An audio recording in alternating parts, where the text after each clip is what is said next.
هيدا المنظر انا مش عم استوعبه. ولك كيف هيك؟ ولك كيف هيك؟ حدا يفهمني كيف هيك؟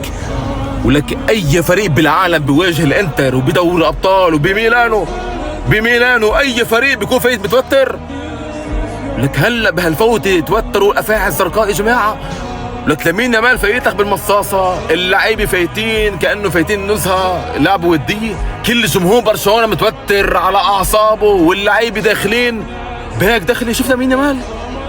ولك لامين يامال داخل كانه خلص حاسم اللقاء. من أين لك هذه الثقة؟ ولك شو هالثقة الكبيرة عند هذا الإنسان؟ شو هالثقة؟ أنا بعمري مش شايف لاعب بالعالم إن كان بالتاريخ ولا هلا بهالوقت عنده هيدي الثقة. مين ما كان يكون لاعب عمره 30 40 كابتن قائد شو ما كان، جيب لي لاعب بغير صورته قدام الريال قبل المباراة وقدام الانتر قبل المباراة وقدام فرق كبيرة وبيتوعدهم بتصريحات وبيستفزهم وبالاخر بيجددهم. جيب لي لاعب بهالثقة يلي بيمتلكها هيدا الانسان.